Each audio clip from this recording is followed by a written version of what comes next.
More than 100 new taxes are now being developed under the umbrella of curbing greenhouse gases.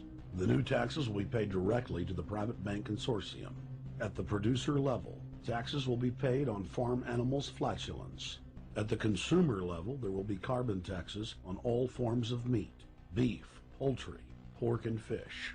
All cars will be fitted with satellite tracking boxes that will tax driving by the mile.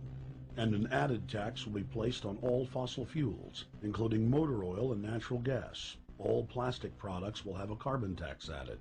Outdoor space heaters and fireplaces are to be taxed. All electricity produced by coal-powered plants will be taxed. Under the cap-and-trade system, citizens will be forced to pay taxes on thousands of products to private cap-and-trade services owned by Al Gore and other elitists. There will be taxes on light bulbs, water, trash pickup, air travel, train travel, bus, ship, medicine, steel production, mining, clothing, laundry, asphalt are just a few of the new taxes to be levied. But to truly transform our economy, to protect our security and save our planet from the ravages of climate change, we need to ultimately make clean, renewable energy the profitable kind of energy. So I ask this Congress to send me legislation that places a market-based cap on carbon pollution and drives the production of more renewable energy in America. That's what we need. The notion of anthropogenic global warming is a fraud. In other words, the idea that the planet is getting warmer and that human activity is somehow responsible is a pseudo-scientific fraud. It's a big lie. It's a monstrosity. Remember the Nazis, they had race science, race hygiene. They said Aryan blood is different from any other kind of blood. This was, of course, idiocy, a fantastic piece of nonsense. Today, we've got something similar. Global warming caused by human activity, and the answer to that is carbon tax plus cap and trade, according to the wishes of Al Gore, Prince Charles, and basically the entire world banking community, the world oligarchy. What they're trying to do with that is to perpetuate the current system where bankers rule the world, financiers rule the world, and the rest of us get the crumbs from the table. But remember, if you try to put on cap and trade and a global warming carbon tax with the idea that you're going to save the polar bears, what you're going to do is destroy human society. You're going to cause genocide on a massive scale. The deaths will be measured in the hundreds of millions and indeed in the billions. Just the idea of global warming means that there'll be no development for Africa, no development for the poorer parts of Southeast Asia, and no world economic recovery of any kind ever in our entire lifetime. So it's important to expose and fight the pseudo-scientific fraud of global warming. One more point about this. You don't need a climatologist to know that this stuff is a fraud. I'm a historian. I can tell you, in the last 1,000 years, we had a period of very warm temperatures called the medieval warm period, where all kinds of grapes and semi-tropical stuff was growing very far into the northern hemisphere. That was about 1100, 1200. It happened to correspond with an all-time maximum of sunspots. Right now, we can say that we're going into another maximum period where there'll be some warming, but we're well within the limits of the medieval warm period.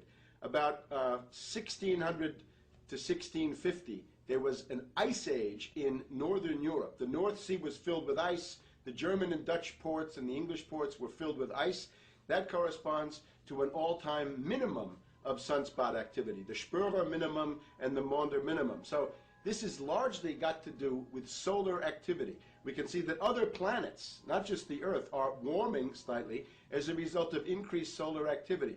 But we're well within the minimum. So what the oligarchs claim to be an open and shut scientific case is a piece of pseudo-scientific nonsense, and it should be rejected.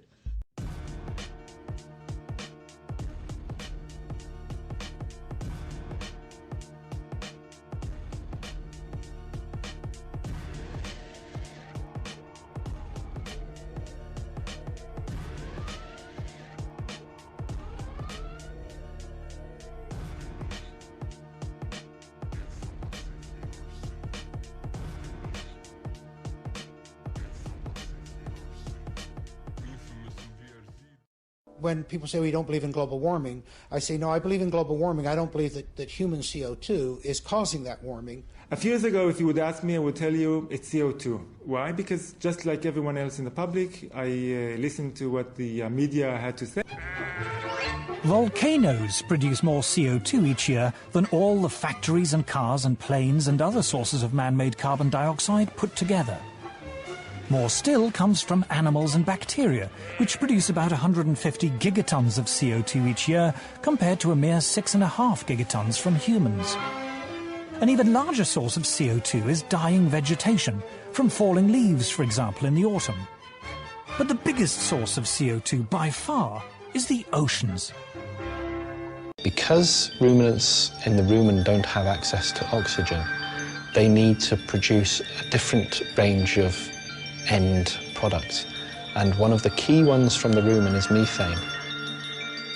When you compare with carbon dioxide, methane is 21 times more potent. The artificial manipulation of the Earth's climate, also called geoengineering. During the meeting, scientists spoke about the plausibility of implementing geoengineering campaigns throughout the world under the guise of preventing global warming.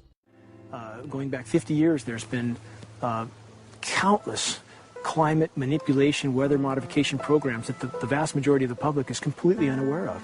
And if they think that this is not true, that certainly that somehow they would have known if it was occurring, I would ask them to look at things like Agent Orange and the things that governments do because they can, because there's no one to stop them, because they have these huge military machines that want to control everything. And in fact, the government's own document, perhaps you may have seen, it's available to any online, is called Owning the Weather, an express goal of our government, and not just our government. He told the Associated Press that the American government has created weather tampering techniques so that the New World Order will be able to starve millions of Americans and control the rest. Of course, it's getting in the environment, and of course, it's weakening the plants, and it takes a couple years for this to actually weaken the plant. So we're asking for GMO taro, we're asking for GMO papaya, because we can't grow our natural seeds. We can't be sustainable. We can't truly, be here as God created us to be. Industry that's being built up to milk the taxpayers by undergoing some kind of a giant global spraying program to make all kinds of money on the project, and they don't seem to care really what effect it has. They're not trying to experiment to see if humans can survive it or anything like that. They just want to get this stuff up.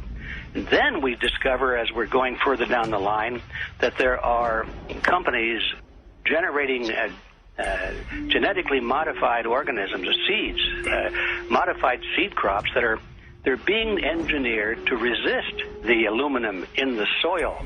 And a lot of crops won't grow in that. And so now, after they've messed up the soil, all the farmers were going to have to go back and buy seeds that have been genetically engineered to resist the aluminum that have been put into the soil. And all of a sudden, mankind is completely dependent upon these companies like Monsanto and other giant agricultural firms. You can't even grow natural seeds anymore.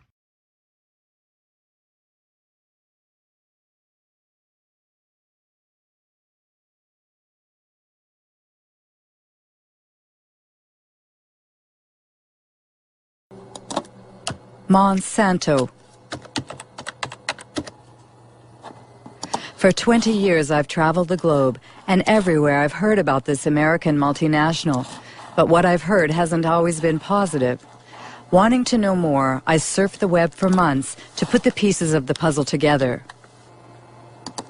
On its website, Monsanto positions itself as an agricultural company that aims to help farmers produce healthier food while reducing agriculture's impact on our environment. Its leading product is Roundup, the world's best-selling herbicide for the last 30 years.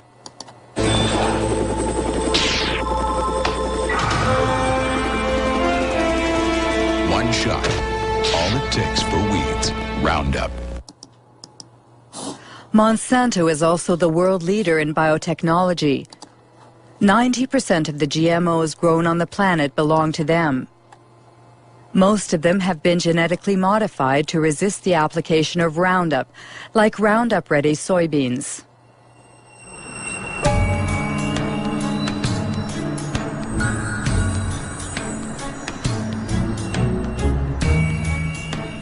Monsanto's GMOs have invaded the planet, but no ag industry product in history has ever incited as much controversy and passion. Why? What's at stake with GMOs? And could the company's past shed some light on what the company is or claims to be today? Founded in St. Louis, Missouri in 1901, it was not always an agricultural company. It was one of the largest chemical companies of the 20th century. Chemistry is working for you, and very likely Monsanto is working for you. Monsanto, where creative chemistry works wonders for you. The wonders boasted about in this commercial made Monsanto one of the most controversial companies in the industrial era. Agent Orange, aspartame, bovine growth hormone, PCBs. These chemically created oils used worldwide as coolants and lubricants in electrical equipment were the jewels in Monsanto's crown for over 50 years. They were called Arachlor in the United States, Pyrrolin in France, and Clofen in Germany, until they were banned in the early 1980s. Monsanto PCB.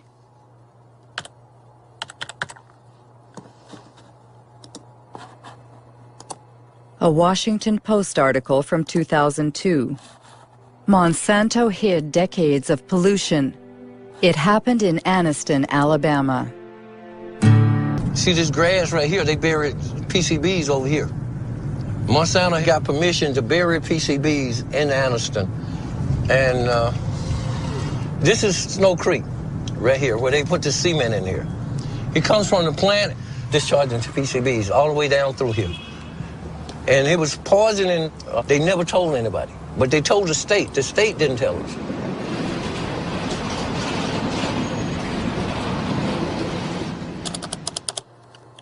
PCB Monsanto knew, but what exactly did they know?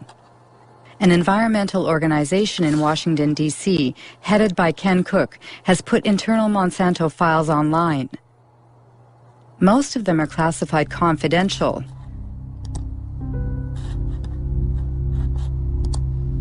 FYI and destroy.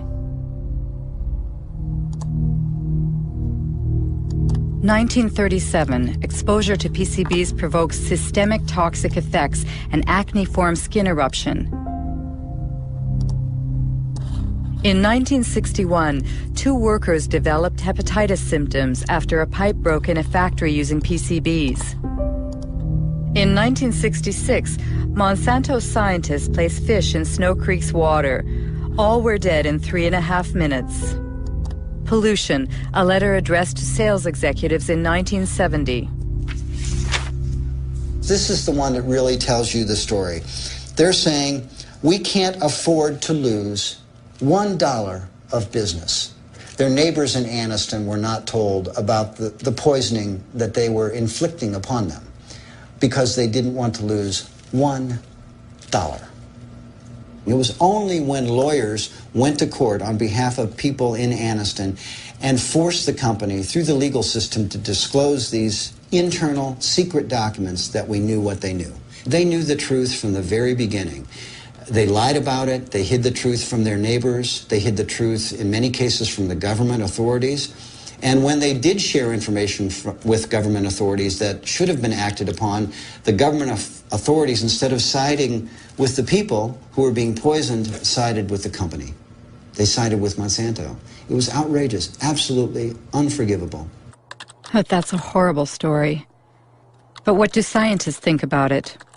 On the web, you can find numerous articles concerning the effects of PCBs on human health.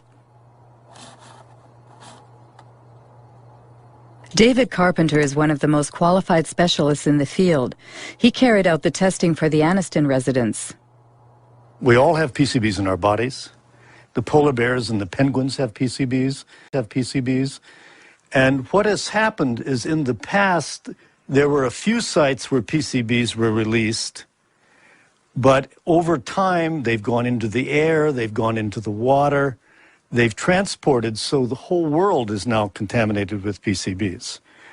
The issue is that many diseases are caused by PCB exposure. The one everyone knows about is cancer.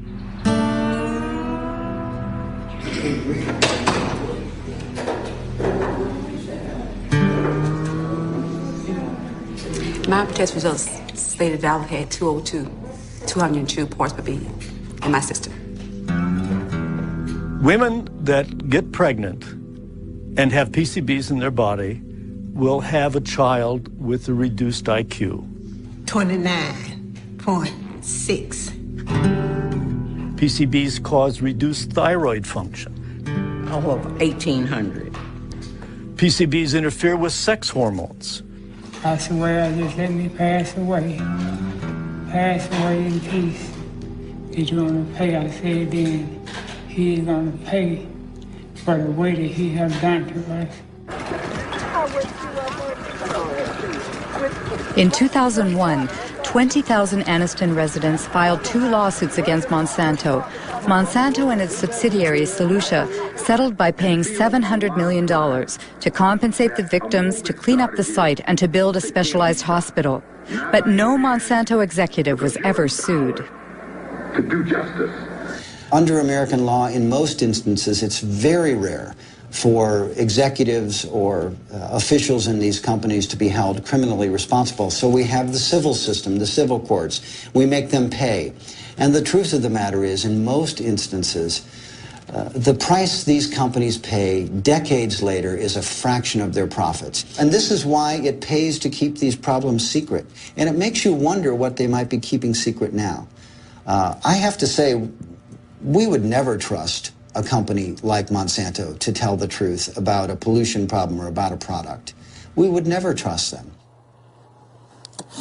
Ken Cook says we would never trust a company like Monsanto. So what about Roundup, the world's favorite herbicide used by gardeners and farmers alike? What is it exactly? It's the brand name Monsanto gave to glyphosate, a so-called non-selective or total herbicide because it destroys all plants. First sold in 1974, it owes its great success to Monsanto's unwavering claims that it is biodegradable and good for the environment. Voici Roundup, le premier désherbant biodégradable. Il détruit les mauvaises herbes de l'intérieur jusqu'aux racines et ne pollue ni la terre ni l'os de Rex. Roundup, le désherbant qui donne envie de désherber. Roundup biodegradable. Ken Cook was right. The company was found guilty of false advertising. Twice. The first time was in New York in 1996. And the second was in France just last year. The judges found that the wording biodegradable, leaves the soil clean and respects the environment were false advertising. Especially since, according to tests performed by Monsanto itself, only 2% of the product had broken down after 28 days. That's why Monsanto recently removed the word biodegradable from its containers. But that's not all. Many scientific studies have shown that Roundup is highly toxic. I found in the early years I was involved in the regulation of biotechnology that there was a general feeling in agribusiness and inside our government in the U.S. that if you weren't marching lockstep forward in favor of rapid approvals of biotech products, rapid approvals of GMO crops, then somehow you were anti-science and anti-progress. Well, I think that, frankly, there were a lot of folks in industrial agriculture who didn't want as much analysis as probably we should have had because they had made a huge amount of investments in the product. I mean, I think that, and certainly when I became secretary, given the fact that I was in charge of the department regulating agriculture, I had a lot of pressure on me not to push the issue too far, so to speak. But I would say even when I opened my mouth in the Clinton administration, I got slapped around a little bit by not only the industry, but also some of the people even in the administration. In fact, I made a speech once where saying that we needed to more thoughtfully think through the regulatory issues on GMOs. And I had some people within the Clinton administration, particularly in the U.S. trade area, that were very upset with me. They said, how could you in agriculture be questioning our regulatory regime? In a nutshell, in the United States, the Secretary of Agriculture doesn't stand a chance against the multinationals. The reason why GM crops are here is based on a deception that occurred in the FDA. They said that these foods are not different. They use the word substantially equivalent. They use the word not meaningfully or uniformly different. And what that turned into was a terminology called generally recognized as safe, or GRAS. Typically, if something is to be considered generally recognized as safe, it needs lots of peer-reviewed published studies and an overwhelming consensus among the scientific community. With GM crops, they had neither. Trying to say that these things should be considered food additives. When you want to put a new coloring agent in a food, the tiniest bit of coloring agent or a preservative or some other tiny chemical, that's considered a food additive, and you have to go through all these procedures to show that it meets the criterion of reasonable certainty of no harm. But when you genetically engineer a food which can cause untold differences in that plant, they don't require anything. Here in Washington, if you were to have an evening and go out and get a drink at one of the local haunts where all the lobbyists hang out, everybody would laugh about this. They all know this was a joke, this substantial equivalency. This was simply a way to paper over the need for these companies, especially Monsanto, to move their products into the environment quickly with the least amount of government interference. And I should say they were very, very good at getting their interest expressed. I have never seen a situation where one company could have so much overwhelming influence at the highest levels of regulatory decision-making as the example of Monsanto with its GM food policy in the government. From a corporate standpoint, it was a brilliantly executed takeover. Early on, a gentleman by the name of Michael Taylor became the deputy administrator of the Food and Drug Administration right at the time that they were about to set out their policy. He moved over to the FDA in July of 1991. Up until that time, he was at a law firm called King & Spalding. His personal clients included not only Monsanto, but the International Food Biotechnology Council. And he had drafted for them a proposal for how they would like to see genetically engineered foods regulated. And if you look at the proposal that was written for IFBC, that was Michael Taylor's, with the final one that was published, it looks very, very similar. So if he didn't write it, it looks like somebody took what he wrote and changed it slightly for the policy. Mr. Taylor was the deputy commissioner at the time, and he provided the leadership for the project and served as the chief, the sort of the lead policy person in terms of making sure that the project got done. So Monsanto played that game very well, both the political game and the regulatory game. They played a key role in bovine growth hormone in getting that thing approved, and also in how genetic engineering was dealt with. Michael Hansen has just mentioned bovine growth hormone. What's that? It's a transgenic hormone that's injected into cows, increasing dairy production by 20%. It would be an understatement to say that it had critics. The hormone threatens our health. Deadly poison. Manipulation. Called RBGH for recombinant bovine growth hormone, Monsanto began selling it to dairy farmers in 1994 under the brand name Posilac.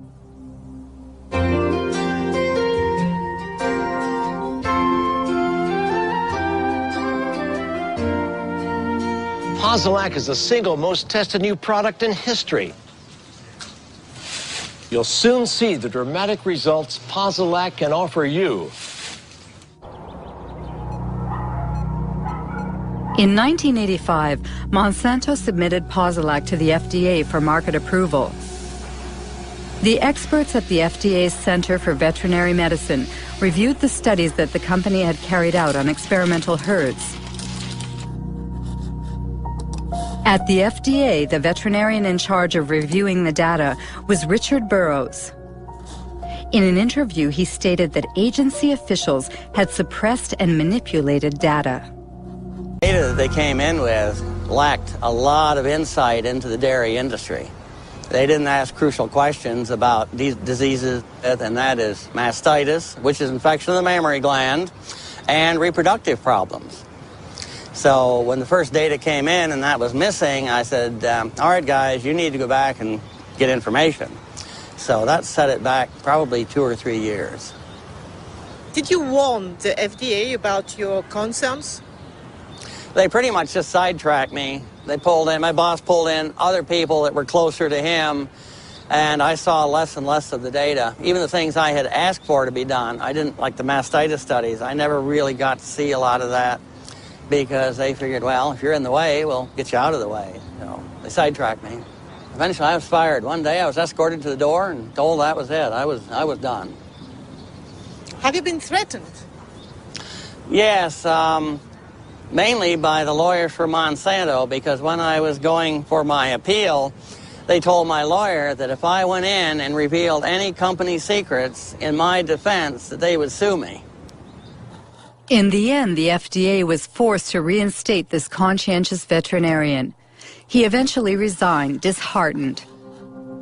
On the internet, there's also talk about files that were stolen from the FDA and sent to Dr. Samuel Epstein, who heads the Cancer Prevention Coalition. In 1990, Samuel Epstein published an article in The Milkweed, the standard for dairy reporting, edited by Pete Hardin. The scoop was based on the secret documents that the two men scrutinized. One morning, I came in, I think in October of that year, I came into my office and found a great big box of documents. And it came from Washington, but no indication as to who sent it. This was a box of files of all Monsanto records which had been submitted to the FDA on the veterinary tests in the preceding 6 years or so. Well, this was great fun. Many of these documents are original documents, and as it says here, company confidential. It contains confidential information which may not be reproduced, revealed to unauthorized persons, or sent outside the company without proper authorization. As an investigative journalist, that's the kind of stuff I like to report. Revealing this information made Monsanto and FDA very, very angry, because what we were able to establish is that there were dramatic physiological changes in the animals that received the shot, the hormone shots, compared to their control group peers.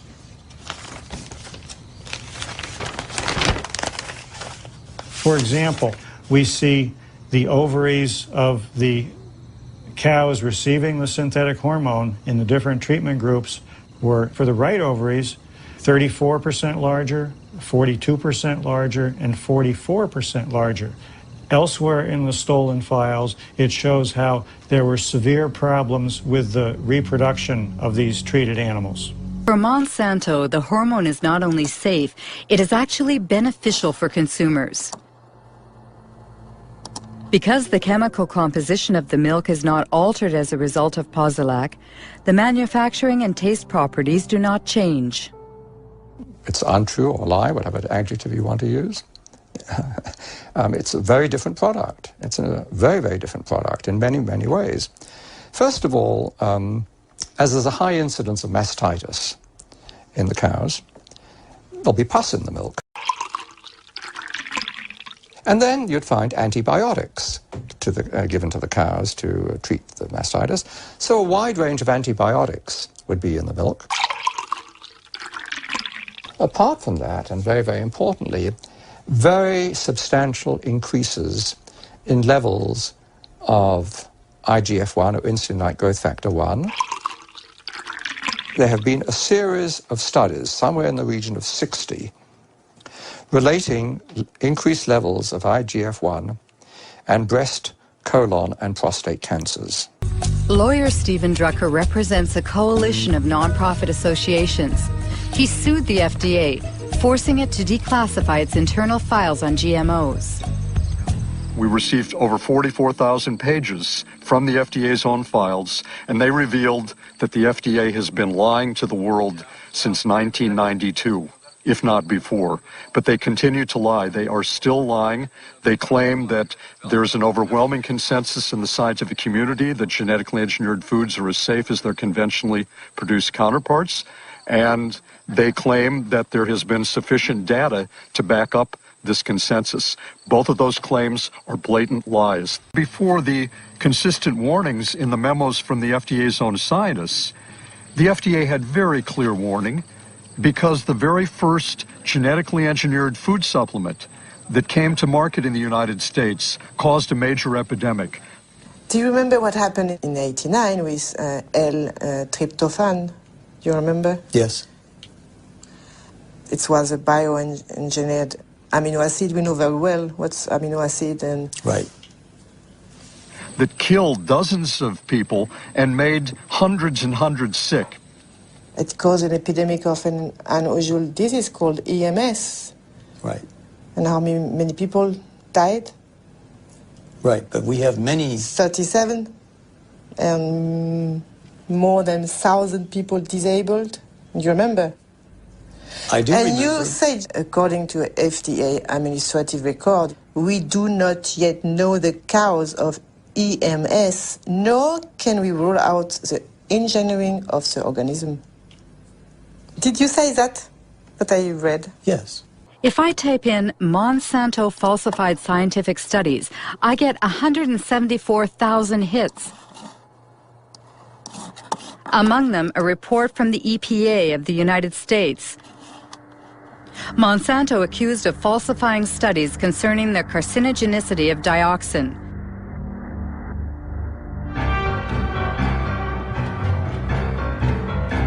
The story began in Nitro, in a Monsanto factory that produced a powerful herbicide called 2,4,5-T.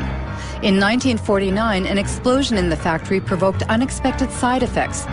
228 workers developed an extremely disfiguring illness called chloracne. It's caused by dioxin, which is a highly toxic byproduct of 2,4,5-T.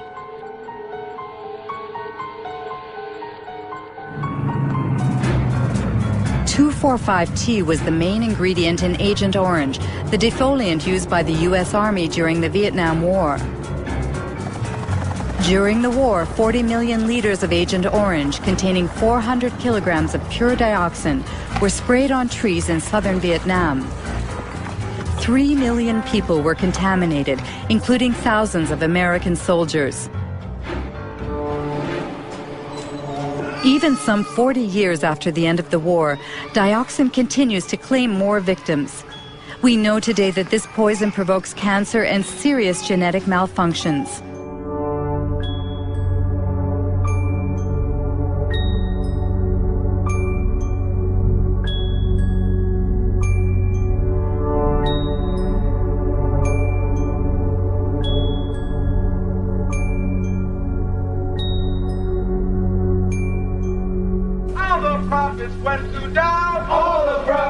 In 1978, while American Vietnam veterans were suing the makers of Agent Orange, Monsanto sponsored studies on the long-term effects of dioxin.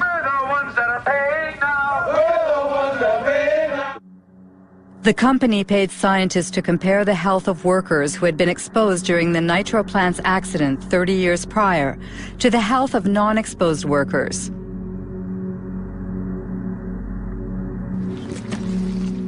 There are two experts on the subject.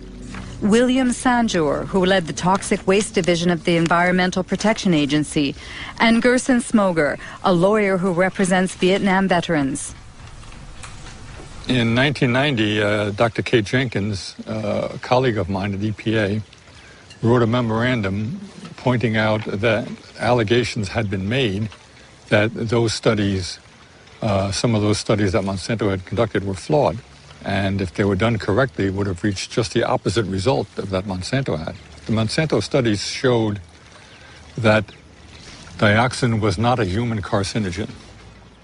That means they had the data first, and then they manipulated how they were going to look at that data to come up with the conclusion they want. It's absolutely, you never do a study that way, never. And they did it absolutely wrong, and they achieved what they wanted. And it came out later that there were people that had cancer that in one of those two studies were listed as being exposed to dioxin, and the same 5 people in another study were listed as not being exposed. When you put all these cancers into the unexposed, then it looked like the unexposed people were getting as much cancer as the exposed, and they said, but there's no difference. See, they're the same.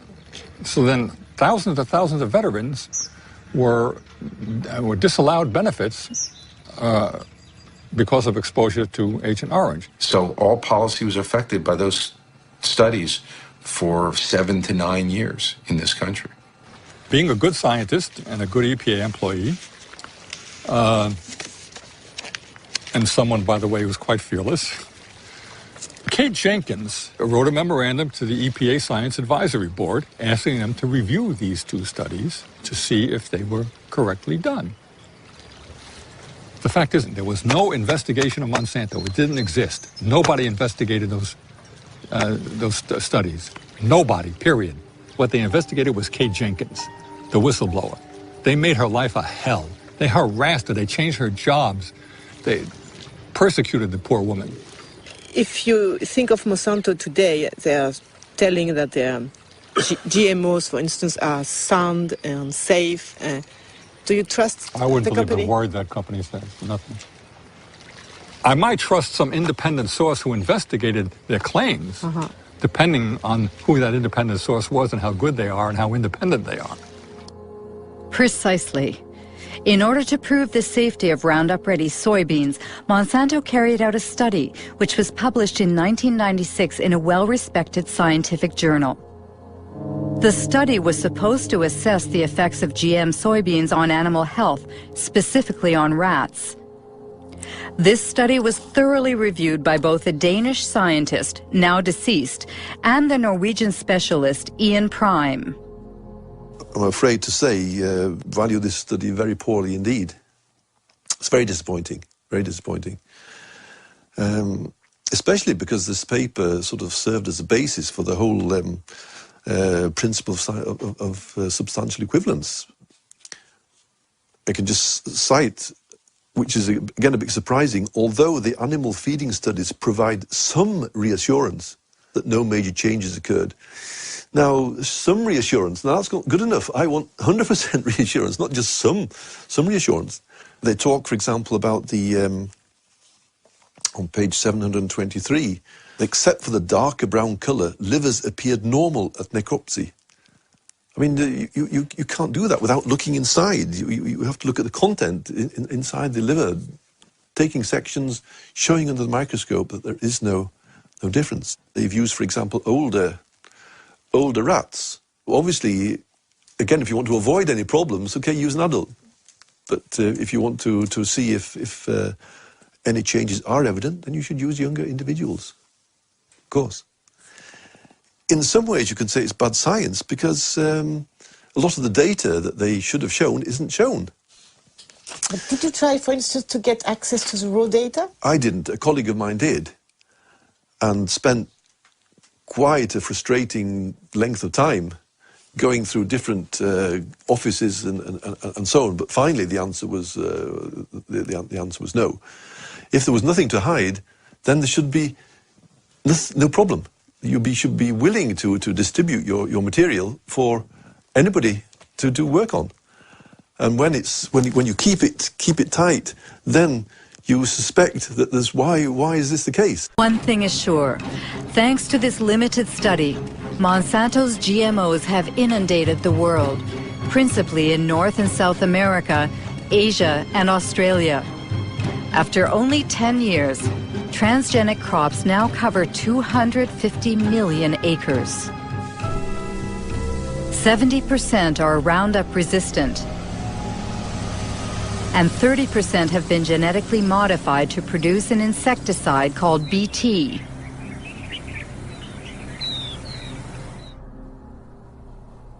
Since 2001, the company has published a yearly document titled the Pledge Report, a kind of ethics statement in which Monsanto tries to justify its business practices. At the heart of the opposition to GMOs is the subject of patents. This is what Monsanto calls their intellectual property, which are supposed to protect their investment. In North America, every farmer who buys bioengineered seeds must sign a technology agreement in which the farmer promises to respect the company's patent on the modified gene. Cases of unintended appearance of our proprietary varieties on a farmer's field, we will surely work to resolve the matter to the satisfaction of both the farmer and Monsanto.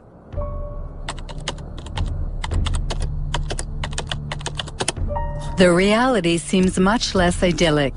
The Center for Food Safety in Washington, D.C. published a study on farmers sued by Monsanto for having not respected its seed patents. It found at least 100 lawsuits and many bankruptcies. Among the victims, Troy Rush, an Indiana farmer. Our story starts back in 1999.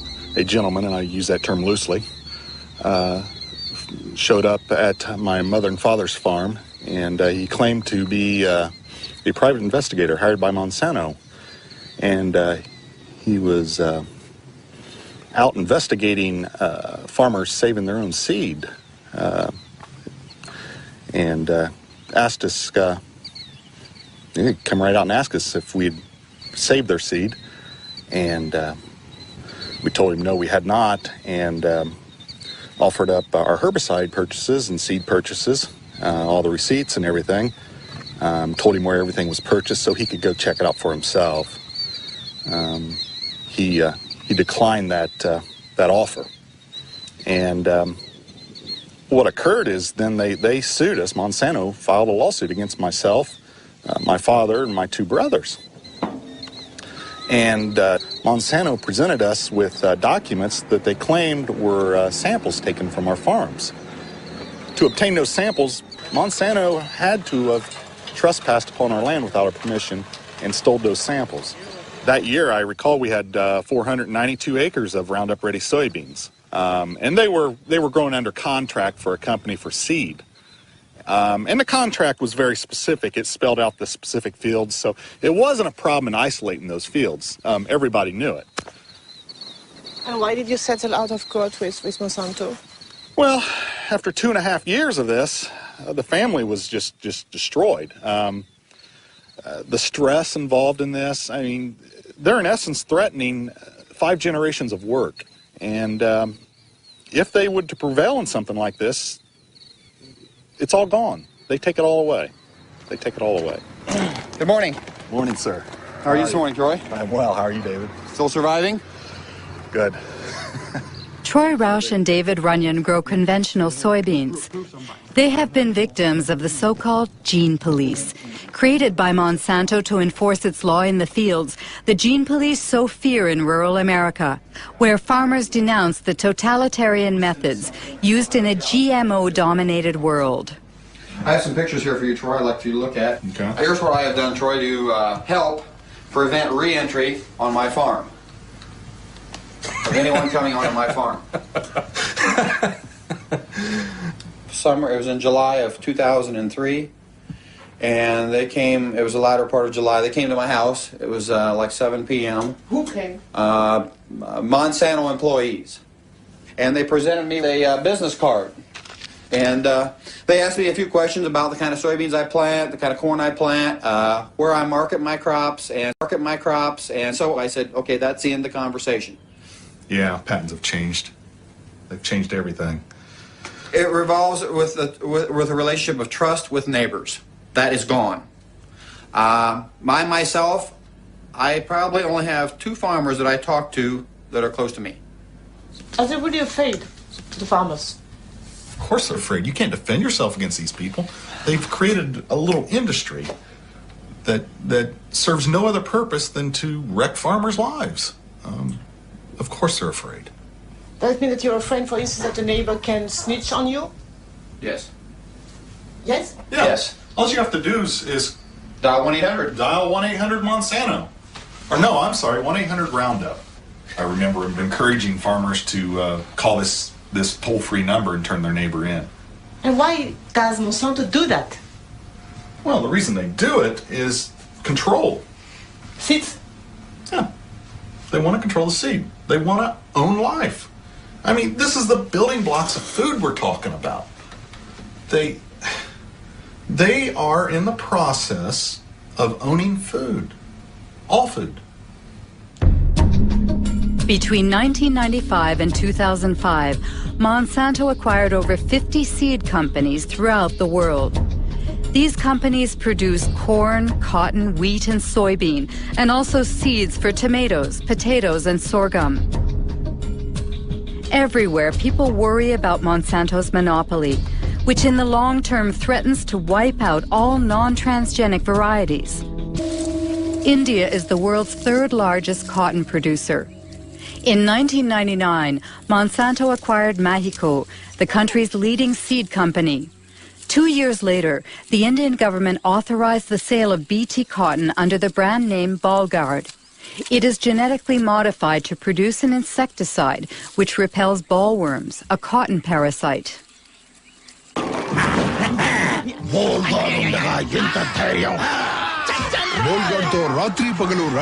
చూసారా Bollgard శక్తి యొక్క వాగ్దానం spray తక్కువ లాభం ఎక్కువ Bollgard ప్రతి విత్తనాలు కాయదులుచు పురుగులతో పోరాడే శక్తి. Since 2001, Kiran Sakari and Abdul Gayam have been closely following the transgenic cotton grown by small farmers in the Warangal district. Every year, the 2 agronomists publish a report comparing bioengineered cotton with conventional cotton in terms of yields and production costs. In 2006, the harvest was ravaged by a disease that affects transgenic cotton. This is a Bollgard field. We can see some of the rhizoctonia affected plants. You see, if you remove the bark of a healthy plant, it won't be like this, like threads. See, it's a classic example of rhizoctonia infestation. The farmers, they said they have never seen that. And when we were doing our study from 2001, we have noted this disease on very few samples in the BT cotton only. And as the time passed, the spread was seen more and more in the BT fields as well as some non-BT fields also. But I personally feel that there may be some interaction, undesirable interaction between the host plant where the gene was introduced and the gene which is carrying the BT. And that has introduced the weakness in the plant to not to resist this rhizoctonia. I have seen the website of the Monsanto. BT cotton reduces 78% of the pesticide reduction and pesticide consumption, and it gives to 30% better yields. But it's an utter flop. After 90 days, invariably you have to spray for bollworms, even on the BT cotton. How do you explain that so many farmers are buying BT seeds? See, presently the option is is getting narrower and narrower to the farmer. During the current season, even farmer wanted to go for non-BT. There was no non-BT hybrid seed available in the market.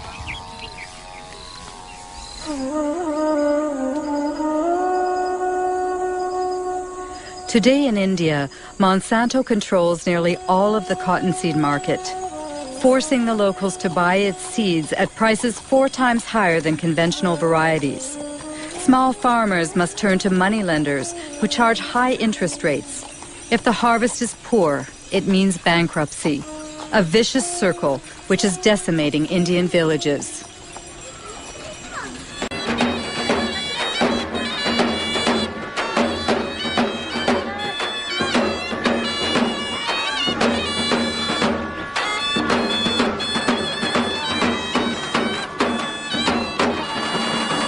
आज जी आपल्या इथं आत्महत्या झाली ती कशामुळे झाली?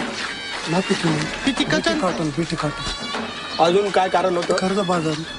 वय काय होतं? 25. हा, ही consumed pesticide 1 litre pesticide.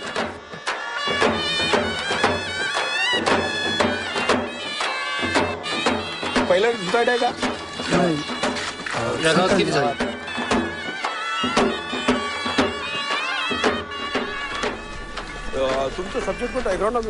Tragedies like the one we've just witnessed occur 3 times a day in the Vidarbha region, where BT cotton was introduced in 2005. Of course, cotton farmers committing suicide is not new in India, but the GM crops are causing it to skyrocket.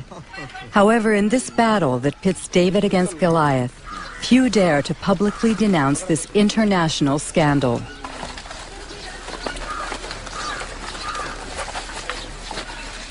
This is Vidarbha's rice growing belt. So if you see, the minimum suicides are there. But this is the cotton growing area. The result of the BT cotton is the first year 600 suicides from June 2005 to June 2006. Second year, still today, within 6 months, 680 suicides. So it's a disaster. It's a complete disaster, yes. All these technologies, either it is GM or biotechnology, they are actually making the farmers completely dependent on the market. Because not only that you have to pay more for the seed procurement, but you have to fertilize. And this very claim that no spraying is required, no pesticide required, is also false. When Monsanto claims in advertising that GM crops are adapted for small farmers, what do you think it's? Our experience shows that it is completely false. It's completely false. It's a lie. Seeds of Suicide is the title of a book by physicist Vandana Shiva. She won the Alternative Nobel Prize and heads the Navdana organization, which aims to conserve traditional seeds.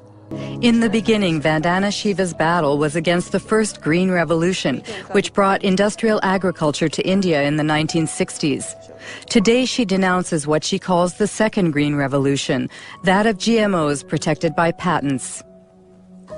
The difference is that the first Green Revolution was public sector driven. It was driven by government agencies. The government agencies control the research. In the case of the second Green Revolution, it is driven by Monsanto. It is a Monsanto-driven revolution. The second big difference is that the first Green Revolution did have a hidden objective of selling more chemicals. But its first objective was providing food. It was food security. And yes, they grew less pulses, they grew less oilseeds, but they did grow more rice and wheat. It fed people. The second Green Revolution has nothing to do with food security. It's not about food security. It is about returns to Monsanto's profits. That's all it is about. They've always said genetic engineering is the way to get to patenting, but patenting is the real aim. If you look at Monsanto's research agenda, they are testing at this point something like 20 crops with BT genes in them. There's nothing they're leaving untouched. The mustard, the okra, the brinjal, the rice, the cauliflower.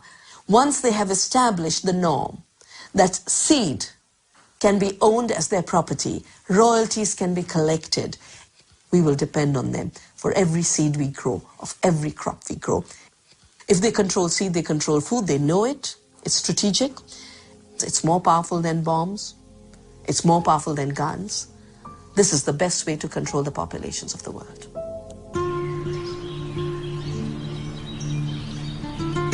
Mexico is the center of origin for corn. More than 150 local corn varieties can be found in just the southern region of Oaxaca. This extensive biodiversity is a treasure, the world's genetic reservoir of corn. Millions of Mexican farmers have maintained it for thousands of years. This corn is for the family? Yes, only for the family. We use it to make tortillas. This year is a good size, so we'll save it as seed for next year's planting. You don't buy your seeds? No. You exchange them? Yes, it's our ancient barter system.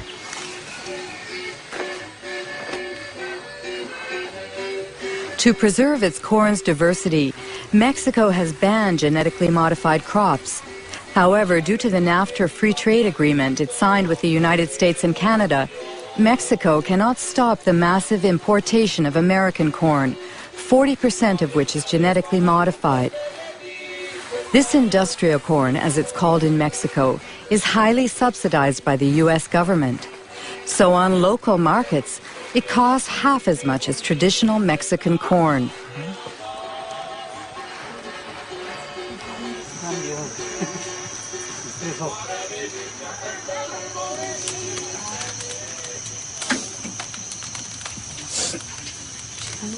Do you always make your tortillas with local corn? Yes. It's natural and has a better yield. Also, it's more nourishing because it comes from pure soil.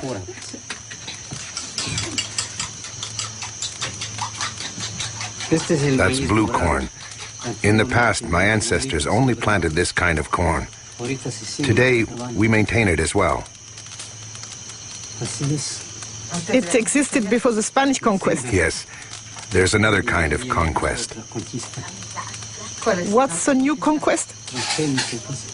It's the transgenic conquest that wants to destroy everything by making local corn disappear so that their industrial corn can dominate.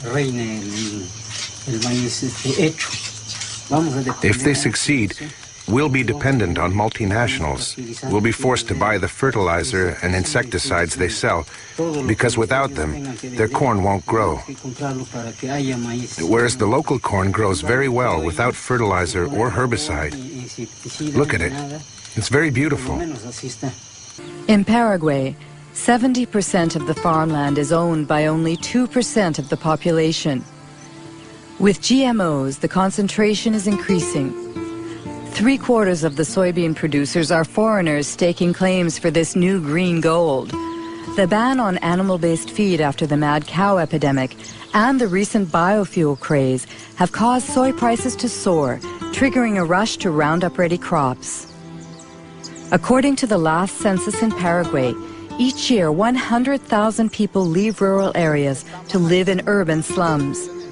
An estimated 70% flee Monsanto's genetically modified soybeans, which are destined to feed Europe's chickens, cows, and pigs. We are going to talk about the production model of GM soybeans promoted by Monsanto.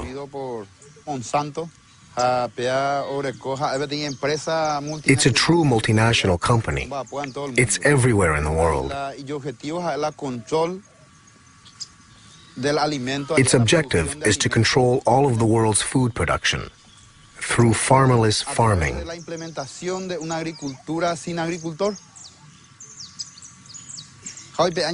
The result is that Monsanto is depriving us of our food sovereignty, of our ability to feed ourselves, without depending on anyone else. That is why we say that we must fight for our independence, for our land. We must defend our communities, our families, and our country. In my case, my family lives in the city, but I don't want to go there. In the city, you have to buy everything, even food. Here, whatever we grow is ours. We can eat whatever we want, but in the city, you can't.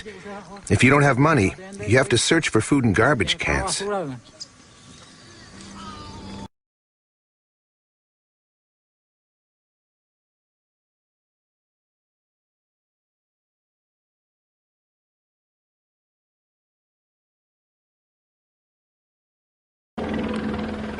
Then, incredibly, at 5 p.m, something began to happen.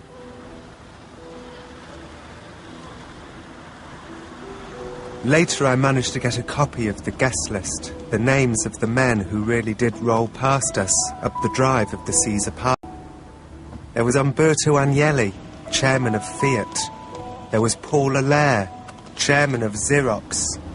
There was Conrad Black, chairman of the Daily Telegraph. There was Kenneth Clark.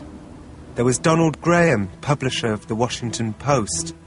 There was Richard Holbrooke, ambassador to the United Nations. There was Henry Kissinger. There was Peter Mandelson. There was William McDonough, president of the Federal Reserve Bank of New York. There were CEOs of Nokia and SmithKline Beecham. There was David Rockefeller, chairman of the Chase Manhattan Bank. There was Robert Shapiro, CEO of Monsanto. And there was James Wolfenson, president of the World Bank.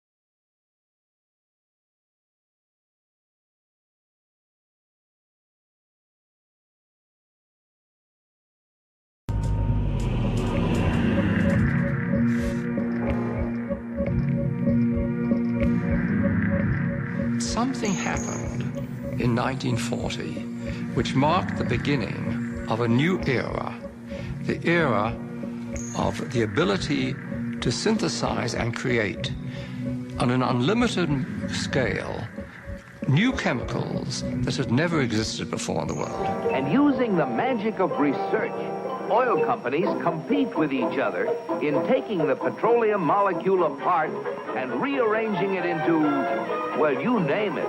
So suddenly it became possible to produce any new chemicals, synthetic chemicals, the likes of which had never existed before in the world, for any purpose and at virtually no cost. Fabrics, toothbrushes, tires, insecticides, cosmetics, weed killers, a whole galaxy of things to make a better life on Earth.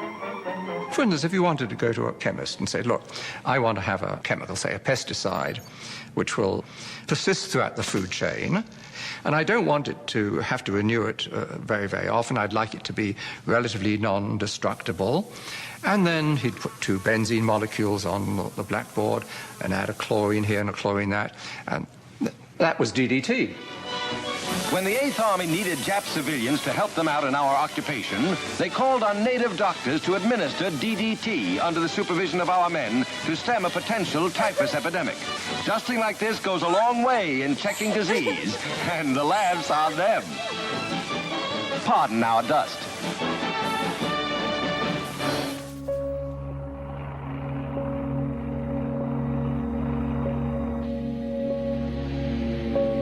As the petrochemical era grew and grew, warning signs emerged that some of these chemicals could pose hazards.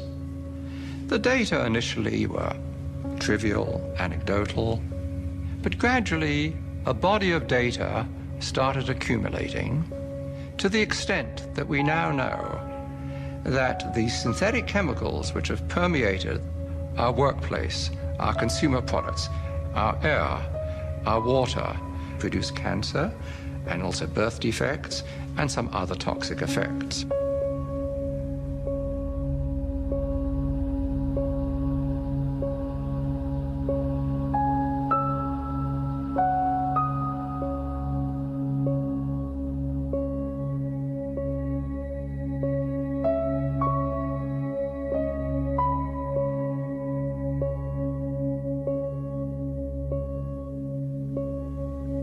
Furthermore, industry has known about this, at least most industries have known about this, and have attempted to trivialize these risks.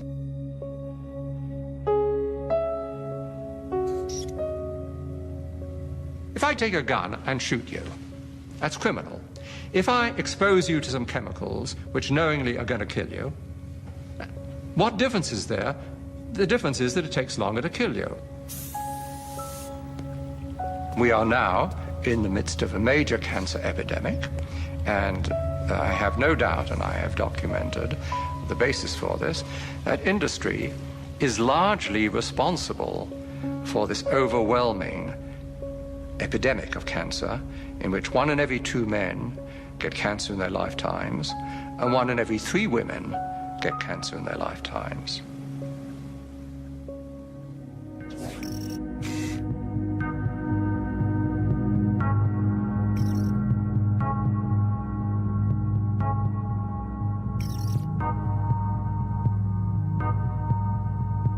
Towards the end of 1989, a great box of documents arrived at my office without any indication where they came from. And I opened them and found in it a complete set of Monsanto files, particularly a set of files dealing with toxicological testing of cows who've been given RBGH. BST, trade name Posilac, is being used in more than a quarter of the dairy herds in the United States, according to Monsanto. The milk has been drunk by a large portion of the American population since the Food and Drug Administration declared it safe for both cows and humans 4 years ago. And at that time, Monsanto was saying, there's no evidence whatsoever of any adverse effects, we don't use antibiotics, and this clearly showed that they had lied through their teeth.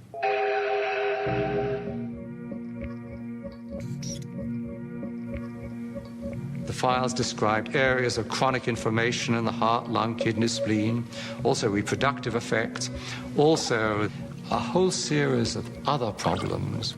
The most comprehensive independent assessment of the drug concludes that BST results in unnecessary pain, suffering, and distress for the cows. This is not acceptable for a drug designed simply to increase milk production. It is a silly product. The industrial world is awash in milk. We're overproducing milk. We actually have governments around the world who pay farmers not to produce milk. So the first product Monsanto comes up with is a product that produces more of what we don't need. Of course, you'll want to inject Posilac to every eligible cow, as each cow not treated is a lost income opportunity. But the problem was that use of the artificial hormone caused all kinds of problems for the cows. It caused something called mastitis, which is a very painful infection of the udders. When you milk the cow, if the cow has bad mastitis, some of the, and I don't know how to say this in a, I hope people aren't watching at dinner time, but the pus from the infection of the udders ends up in the milk, and the somatic cell count, they call it, the bacteria count inside your milk goes up. There's a cost to the cows. The cows get sicker when they're injected with RBGH. They're injected with antibiotics. We know that people are consuming antibiotics through their food, and we know that that's contributing to antibiotic-resistant bacteria and diseases. And we know we're at a crisis when somebody can go into a hospital and get a staph infection and it can't be cured and they die. That's a crisis. Bad for the cow, bad for the farmer, bad potentially for the consumer. The jury is out. We see a lot of conflicting evidence about potential health risks. And of course, as a consumer, my belief is, why should I take any risk?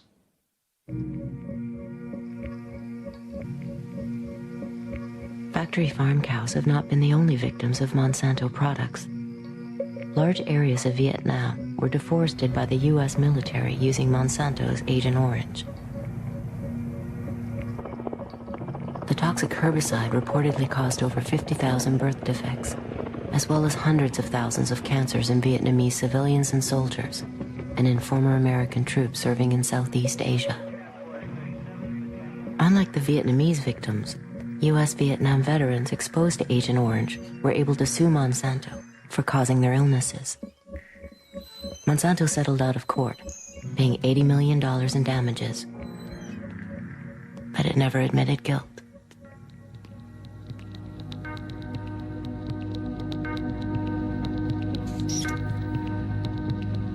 Over 12,000 years ago, people began planting and saving seed. Agriculture flowered, and civilizations were born. In China, thousands of varieties of rice were grown. Over 5,000 kinds of potatoes were cultivated worldwide. In the US alone, more than 7,000 varieties of apples were grown in the 19th century. In the 20th century, the face of farming underwent a radical change. The manufacture of nitrogen-based bombs during World War I led to the development of nitrogen-based chemical fertilizers.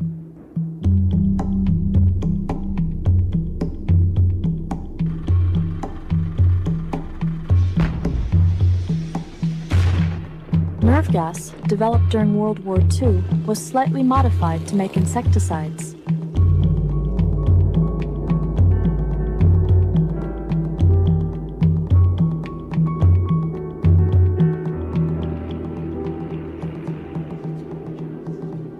DDT was the hero of its generation.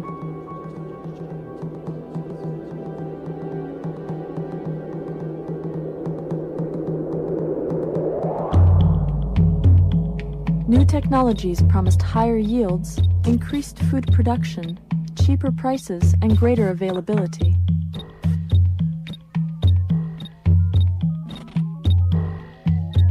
By the mid-20th century, these technologies, along with new developments in plant breeding, led to the Green Revolution. I think the people who first imagined the Green Revolution had good hearts. Lots of people are starving around the planet. That's long been the case in human civilization. Their thinking was if we could just systematize agriculture like we did industry in the 1800s and bring it worldwide, bring one system that works, we can solve the problems that people have long had with agriculture. The next several decades saw a remarkable increase in production. Year after year, huge fields were planted with only one variety of crop. These monocultures created an ecological vacuum that insects and disease could exploit. This uniformity has led to some of the greatest agricultural catastrophes of mankind. In the mid-1800s, very few varieties of potatoes were cultivated in Ireland. When they became diseased, 1 million people died.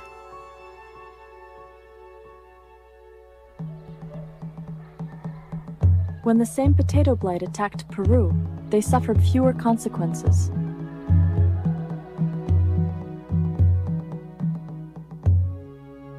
Today, only 4 varieties of potatoes are widely grown. 97% of the varieties of vegetables grown at the beginning of the 20th century are now extinct. Genetic uniformity leads to an increased vulnerability to insects and disease. Farmers found themselves trapped on a pesticide treadmill. The more they sprayed, the more they had to spray.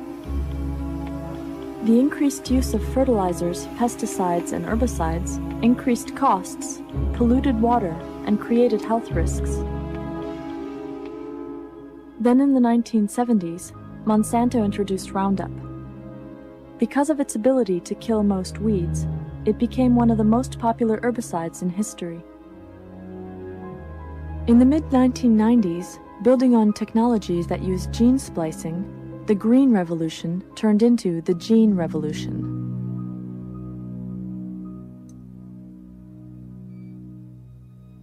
Capitalizing on the new technology, Monsanto genetically modified its seeds to be Roundup ready.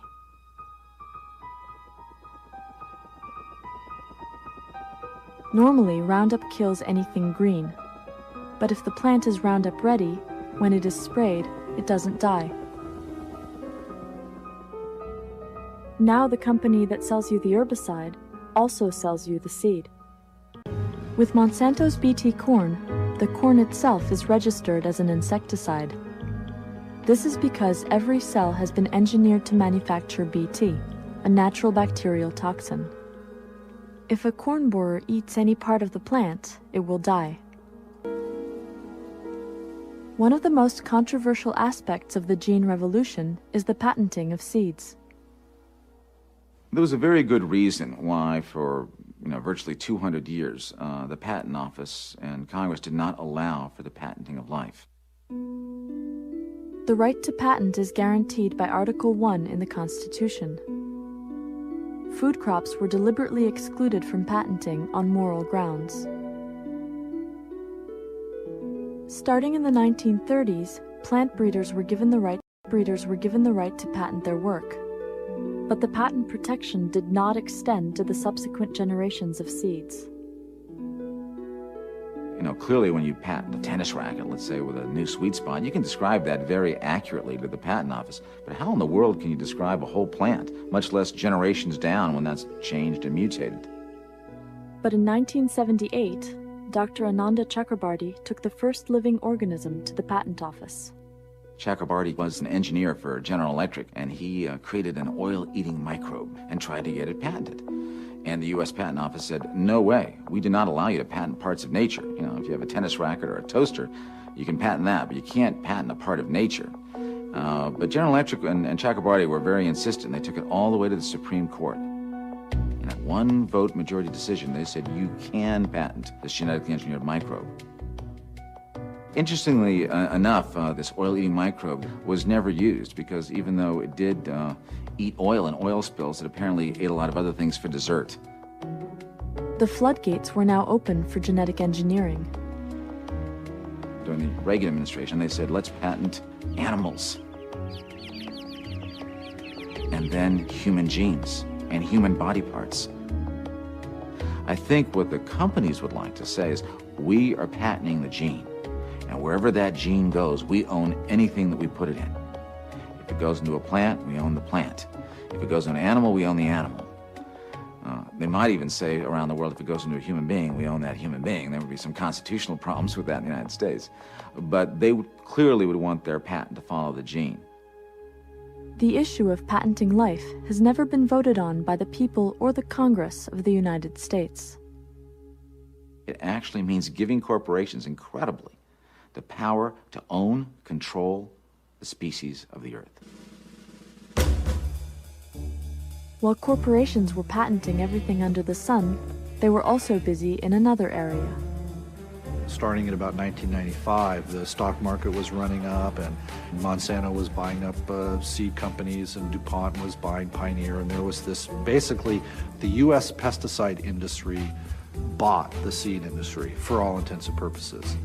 Monsanto spends $8 billion buying up seed companies. By the 1990s, corporations begin patenting not only GMO seeds, but seeds that haven't been genetically engineered. The only requirement is that they have not been patented before.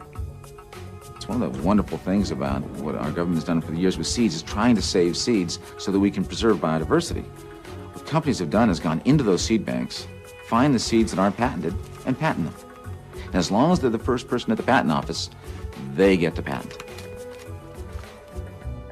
It is estimated that Monsanto owns 11,000 patents. Why would corporations do this? Because then they can take the one seed they want to use to replace all these seeds, and it will own the marketplace.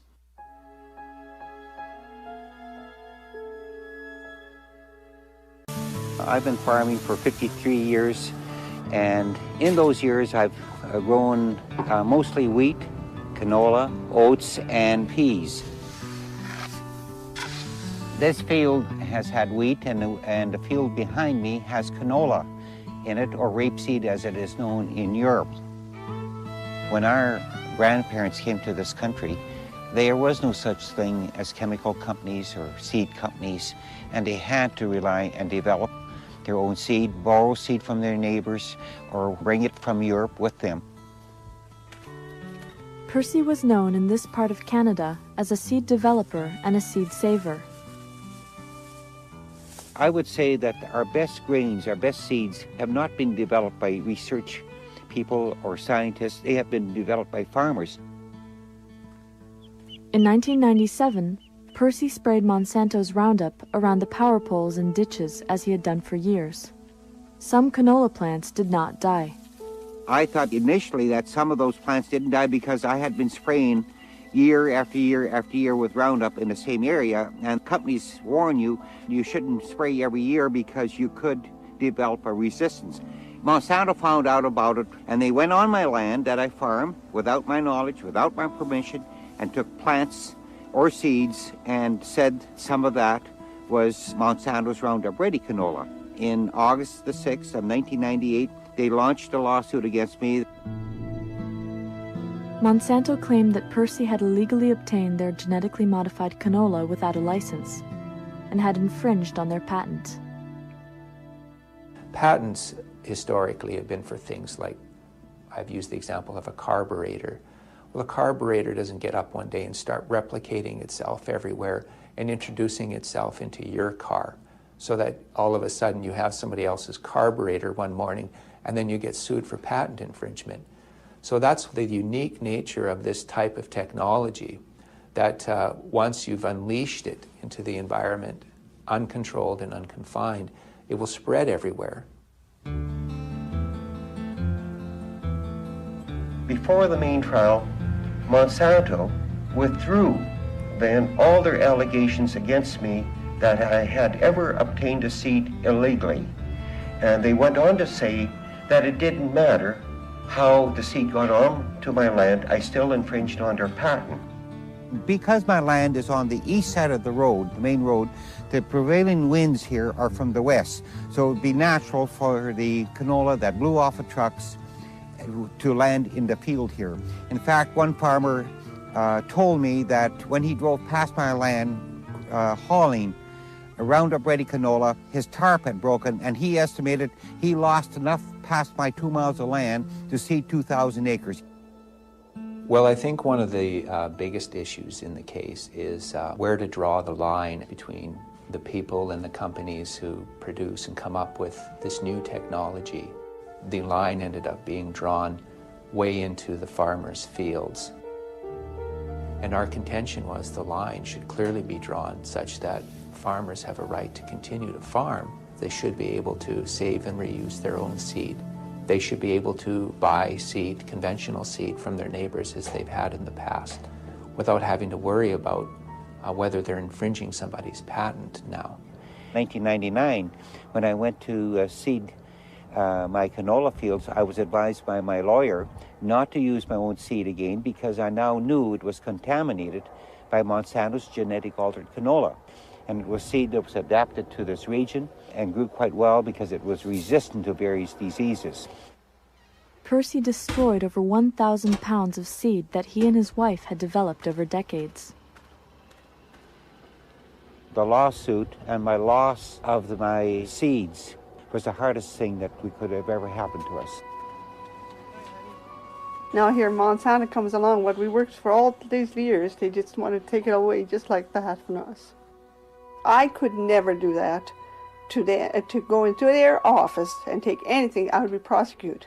And they can just come and do anything to the farmers just like they own them or so. It really is upsetting. And I feel they're taking my rights away and our privacy. And we're not the only ones they've been doing too, it's many others. Why are they prosecuting so many of these little farmers? Well, they're only maybe worth a couple of 100,000 when they're such a multinational company. Why? Is it greed, or is it they just want to control all the seeds? Percy was not the only farmer accused by Monsanto.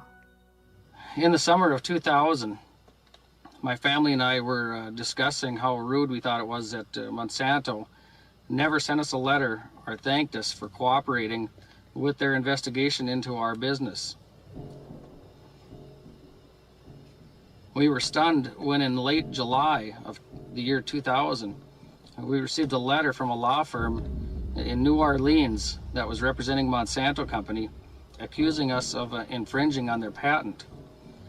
Every accused grower in the United States that I've talked to had nearly identical stories. They come and test your crop. The farmers that have nothing to hide figure, well, they'll find that we didn't plant this crop that they say, and they come back over a year later and accuse you of this when the farmer can't go back and take crop samples and disprove them. Monsanto had told us that they had sampled all 3,850 acres of our soybean crop. The samplers would have had to have been gathering one sample continuously every 20 seconds. after examining the testimony that we gave, realized their story didn't add up. Now they changed their story, saying they only took a handful of samples per field. Are we to assume that they were lying in their first attempt to extort money from us, or are they lying now? Estimates are that Monsanto has sent out 9,000 letters to farmers. Most farmers choose to pay to avoid lawsuits. Even so, there are 100 active lawsuits in the United States alone. When the farmers do settle with Monsanto, they have to agree to never discuss their settlement. We feel that we were profiled by Monsanto because of the size of our farm, and that they wanted to try to make an example out of us to scare other farmers into never saving their own seed, to be too scared to save their own seed.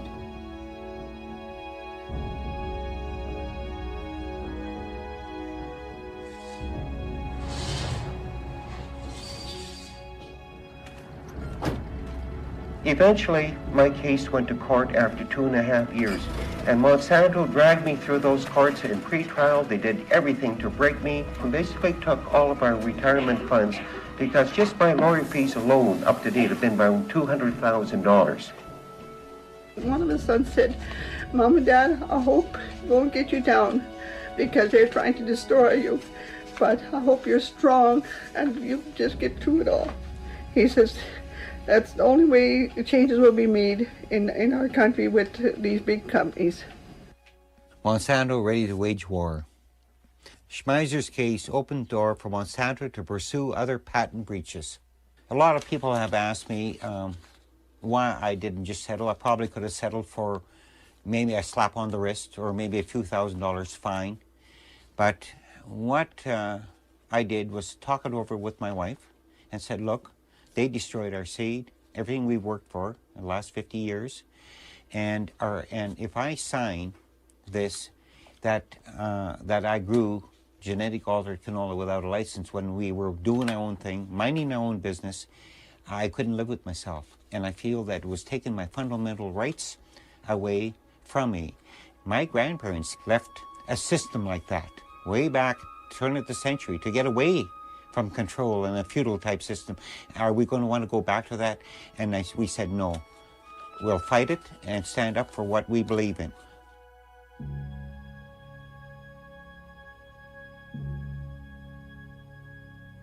And what did the judge rule after 2.5 weeks of trial?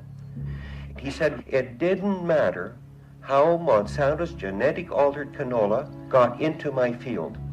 And then he went on and specified. He said whether it cross-pollinated or if it blew in by the wind, by birds, bees, animals, or falling off a farmer's truck, a combine, and so on, it didn't matter. The fact that there was some plants there, I violated Monsanto's patent, even though I didn't want it in my field. Number 2, which is the most important one, I think, he ruled any farmer that has a regular conventional plant, it doesn't matter what kind of plant, if it's a tree, if it's a seed, and it gets cross-pollinated with Monsanto's gene against your wishes and destroys your property, my plant becomes Monsanto's property. Now stop and think what that means to farmers all over the world, farmers, gardeners, anything to do with a life-giving form.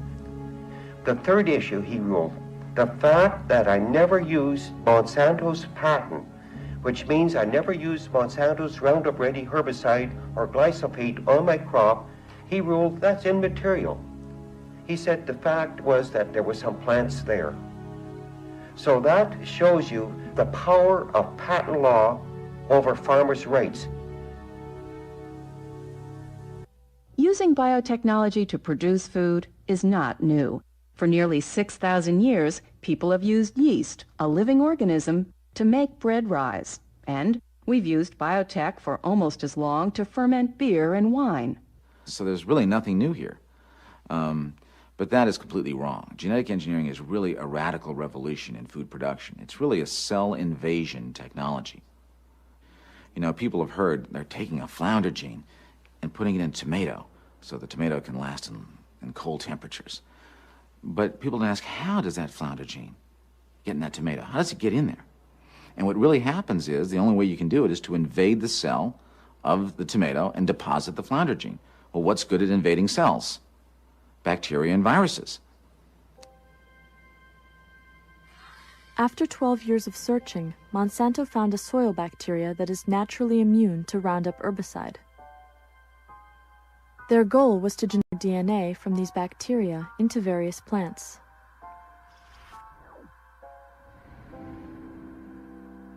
They cut out a sequence of DNA that is resistant to Roundup.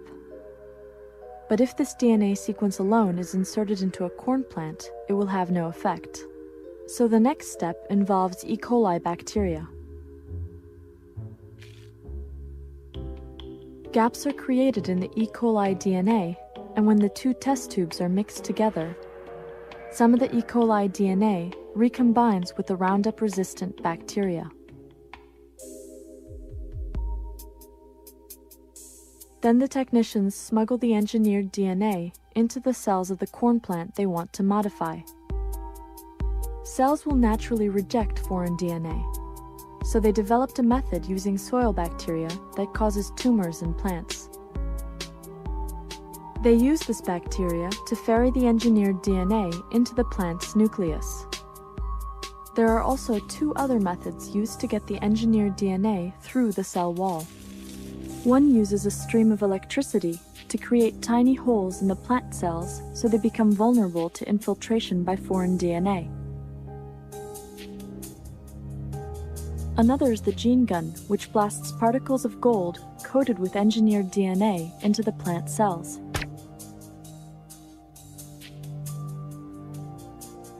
Each of these three methods needs a promoter gene that turns on the desired characteristics. The promoter gene is often extracted from the cauliflower mosaic virus.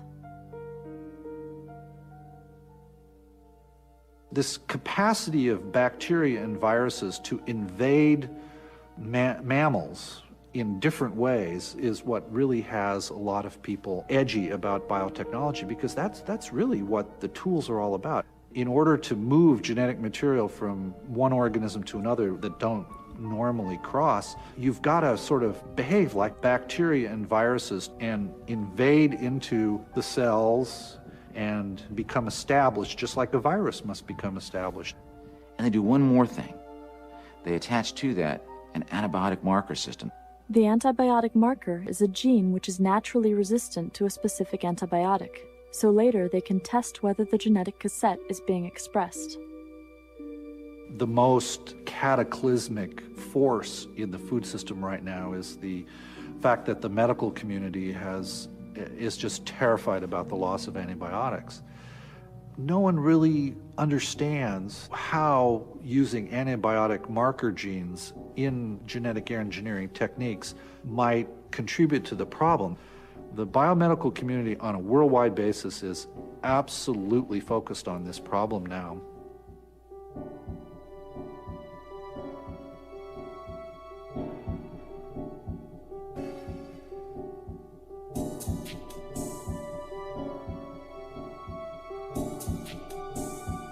As we move on into this so-called biotech revolution and we start producing more and more transgenic manipulations, we'll start seeing pieces of DNA interacting with each other in ways that are totally unpredictable. We have now learned that genes function in complex networks, and a single gene can express or influence many traits.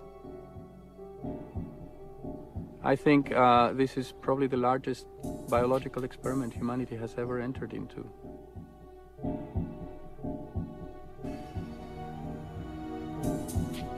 The Flavor Saver tomato was the first genetically engineered food to reach the public.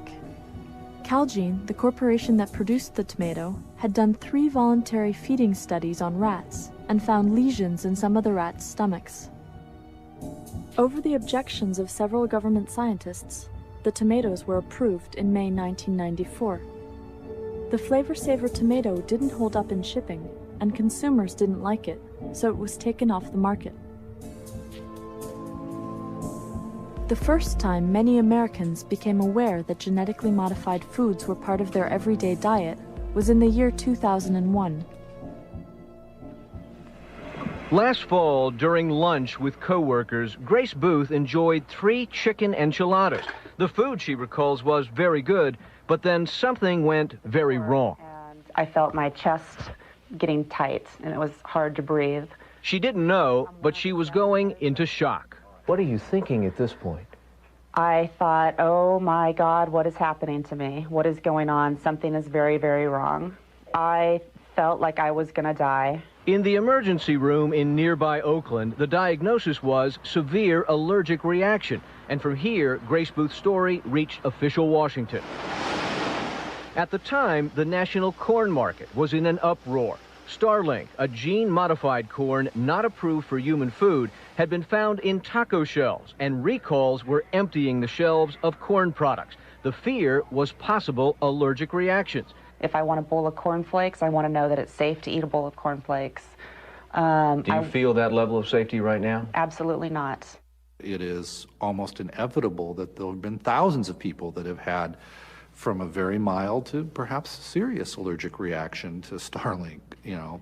If it had not been for public interest organizations going in and testing that corn on our own, doing the government's job for it, this scandal would never have come out, and this potential health risk to humans never would have been discovered. There are 3 government agencies which are responsible for the safety of GMOs. The Department of Agriculture is responsible for assessing the environmental impacts of GMO crops and regulates GMO field testing. But a study of over 8,000 GMO field test applications showed that the USDA did not require a single environmental assessment.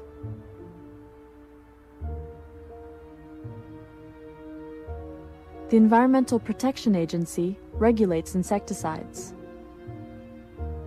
BT, a natural insecticide, is engineered into every cell of genetically engineered BT crops.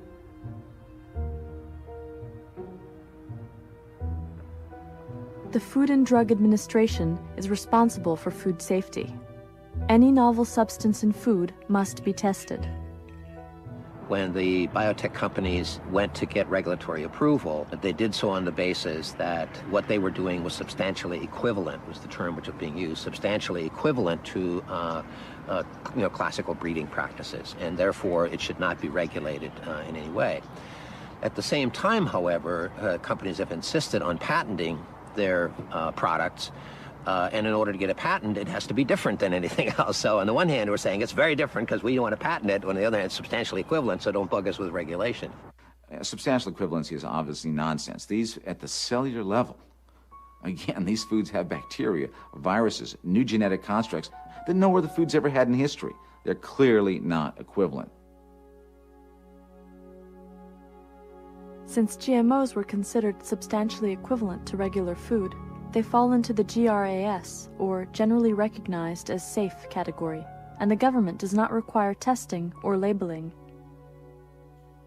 To me, one of the most incomprehensible things about U.S. policy is that we do not even require the labeling of genetically engineered foods.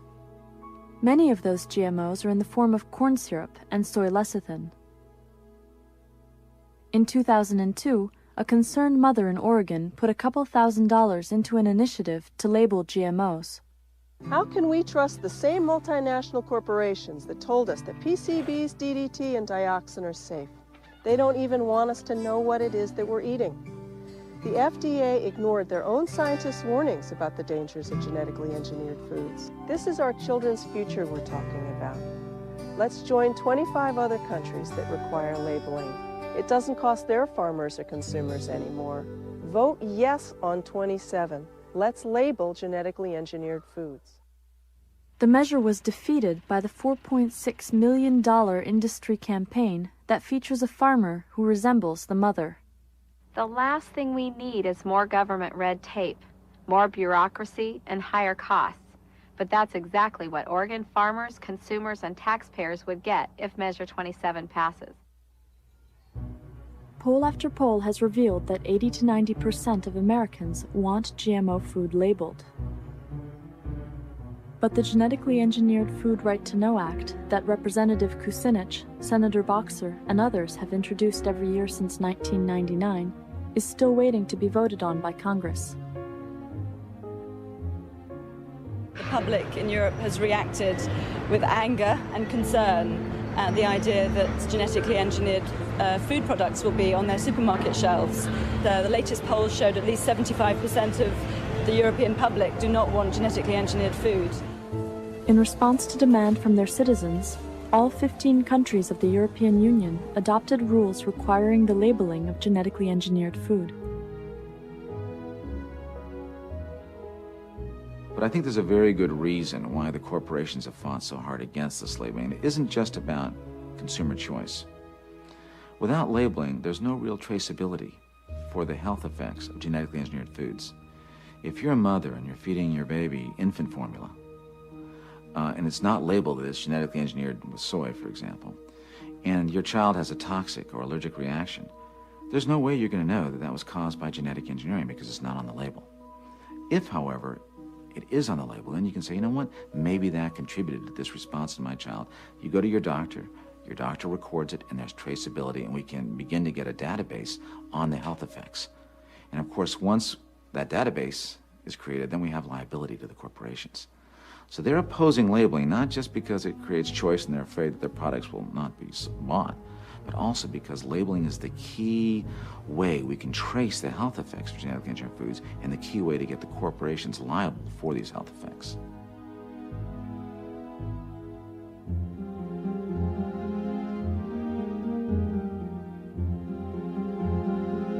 The Japanese people are deeply concerned about the effects of genetically modified food. A trade representative stated, "We will watch the children in the United States for the next 10 years."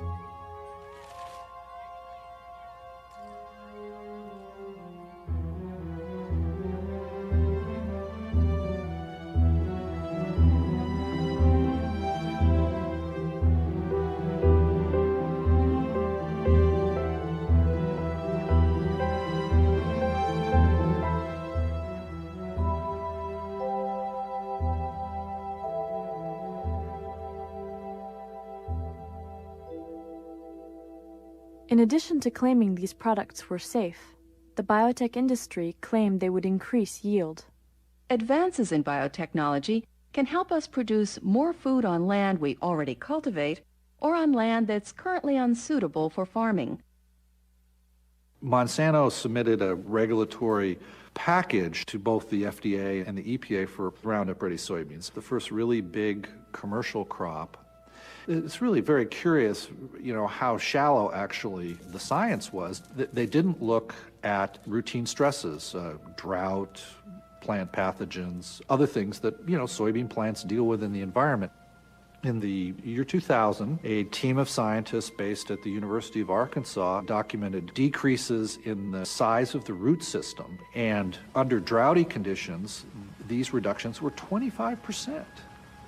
Now that 25% impairment is going to translate into several bushels of lost yield in any part of the world. It's a very big impact. The other gap in the regulatory reviews was that no one bothered to explore the impact of the spraying of Roundup over the top of soybean plants on the capacity of the soybean plant to affix nitrogen. And it's one of the most important environmental benefits of soybeans. It's a legume, like peas, so you don't have to put nitrogen fertilizer in your garden when you're growing peas or soybeans. And we're only now starting to study this because farmers have observed problems in some fields with Roundup Ready soybeans. I mean, they just did terrible and couldn't explain why.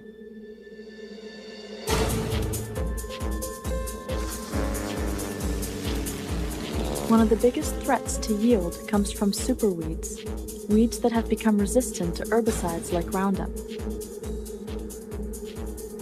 In 2003, mare's tail, a superweed, spread into 21 states.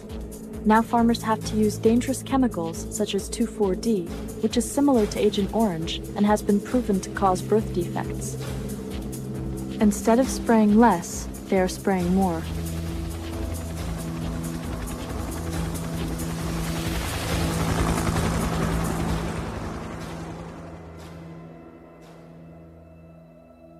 But how did this controversial new technology get approved by the government in the first place? At the end of the first Bush administration, George Bush's administration, Dan Quayle ran something called the Competitiveness Council.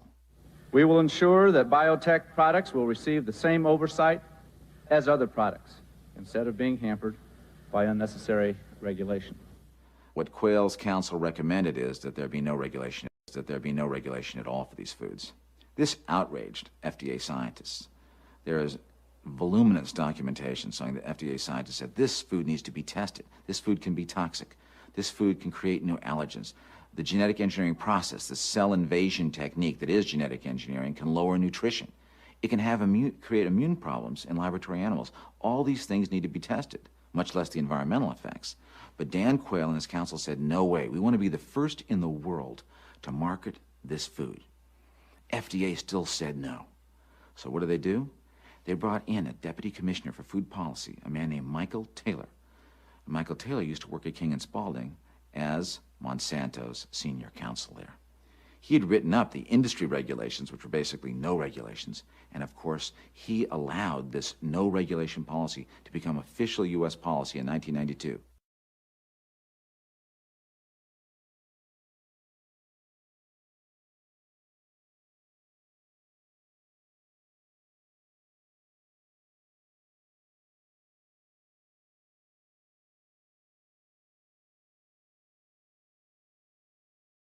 Monsanto employees and government regulatory agency employees are the same people. And to give you one example, there's countless names on this list, but one that kind of stands out to me, the biggest, is Linda Fisher. Linda Fisher, for the past 7 years, has been an executive vice president for Monsanto Corporation. She is now the deputy minister for the EPA. Also as a deputy minister under George Bush Sr.'s administration. Prior to that, she was with Monsanto. And prior to that, she was with the EPA. She's been back and forth 3 times. And the list goes on and on like that in Washington.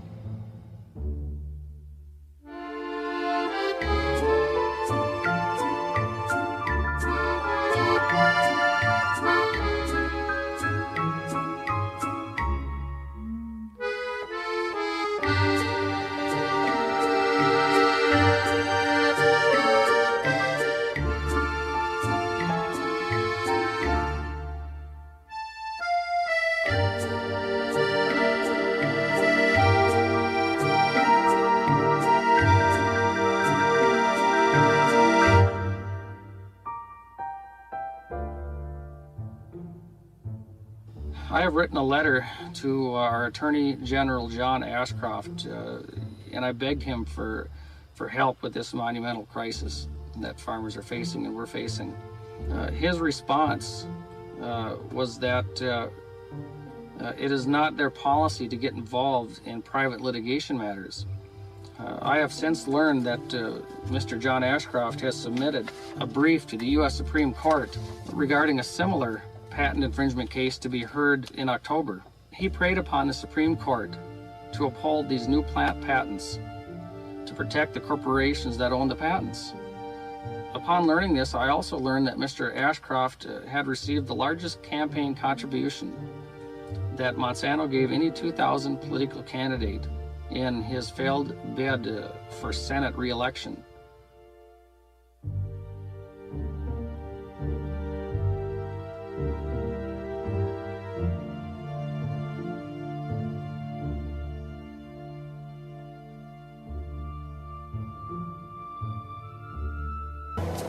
By the year 2003, the U.S. had sold millions of pounds of GMO corn to Mexico for less than the cost of growing it.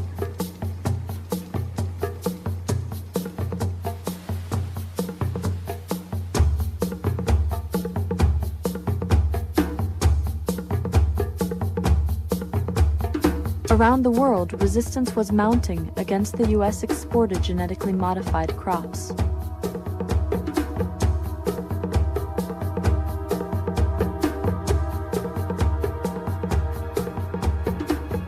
The loss of corn exports to Europe is worth around $300 million a year.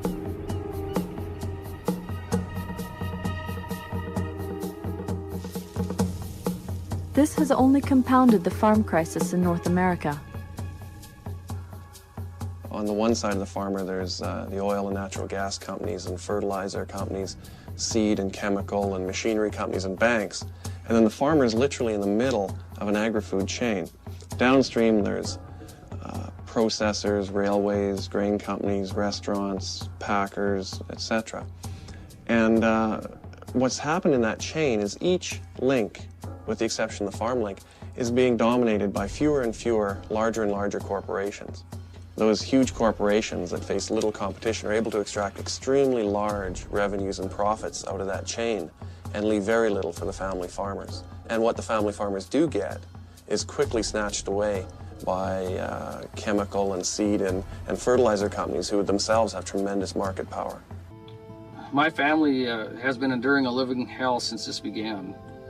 I am sure this is what led to my father's recent heart attack.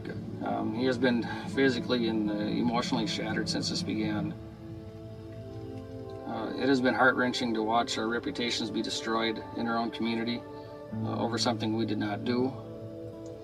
I believe that the patenting of crops that extend to the progeny, in other words, the seed that a crop produces, like soybeans here, which cannot be kept controlled or kept separated on our farms, is nothing short of insane.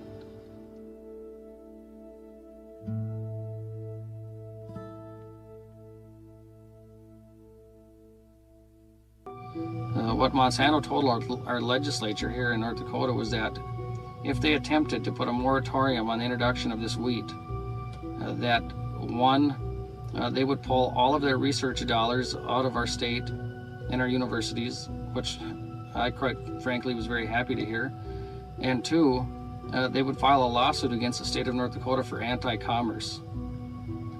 This was the way that they tried to sell us, the state, a new product.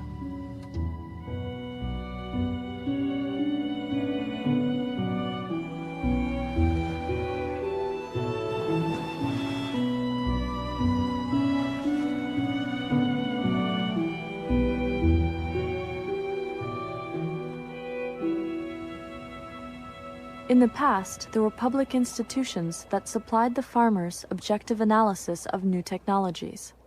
Universities started playing an important role in asking questions about this back then in the 70s, but soon enough it was evident that we did not want to have universities asking questions. So there was a big influx of money from industry to support research at universities, and that led to research that was favorable to the development of the industry and publicity that was simply promotional of the technologies. The reality is that in our land-grant university system, and certainly in the U.S. Department of Agriculture, there's a small tolerance for people doing research that directly challenges the conventional wisdom. It's ridiculous. You know, the recent work that we've done on the movement of transgenes in corn in the Centers of Diversification was run on $2,000. Compare that to $25 million coming the other way in exactly my college. And that is the only piece of work that I know is actually happening. They allowed the patenting of one of the genes responsible for breast cancer.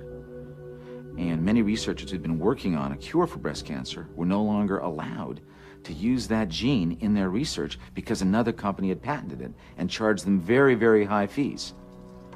Some of the major pharmaceutical companies have gone into university laboratories and sued those laboratories and sued researchers who are using the genes that they own. This is probably the largest private takings of what should be the commons that we all own in common that you could possibly imagine. And I think one of the most disturbing economic trends of our times.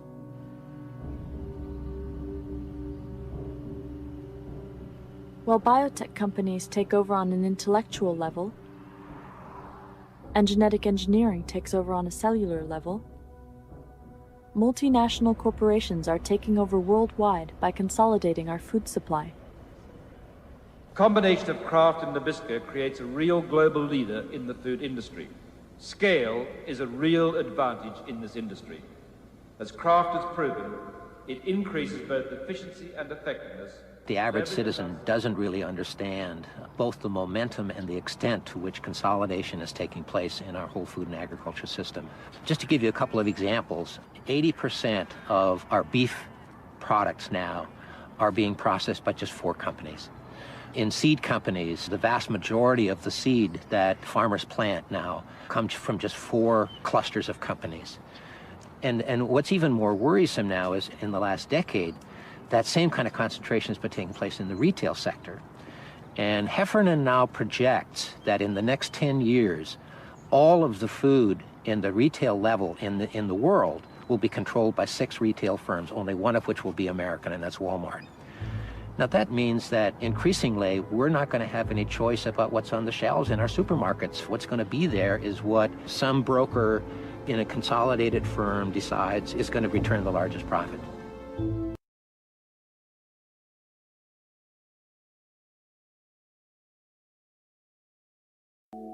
With world population expected to increase by 2 billion people in the next 30 years, biotechnology could provide an important way to produce enough food. One major problem with that, the reason why about 800 million people starve every day, and that is a tragic fact, has nothing to do with the amount of food available. Most of these people around the world who are starving used to be farmers, but because of the World Bank and the National Monetary Fund giving huge loans to these countries could no longer allow for subsistence farming. They had to grow expensive export crops back to the first world to pay back those loans. So they kicked all these hundreds of millions of farmers off their farms. They end up in the Bhopals and the Mexico Cities and the Brasilias of the world without money. They no longer are growing their own food, and they're competing for the scarce jobs available in the new industrialization of these countries. They are no longer food independent. They're food dependent. Amartya Sen, a Pulitzer Prize-winning economist, after a decade of work, pointed out again and again that the problem of hunger is not a production problem, it's an access problem. It's getting entitlement to food, not producing food, that's the problem.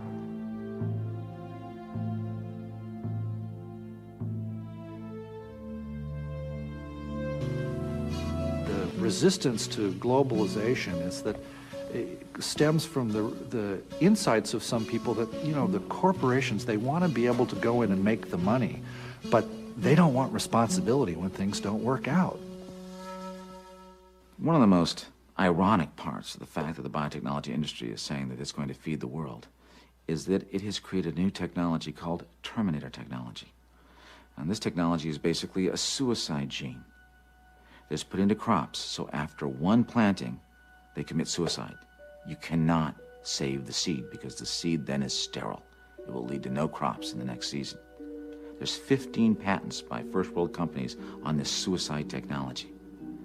Can you imagine what is going to happen if that suicide gene pollutes crops around the world?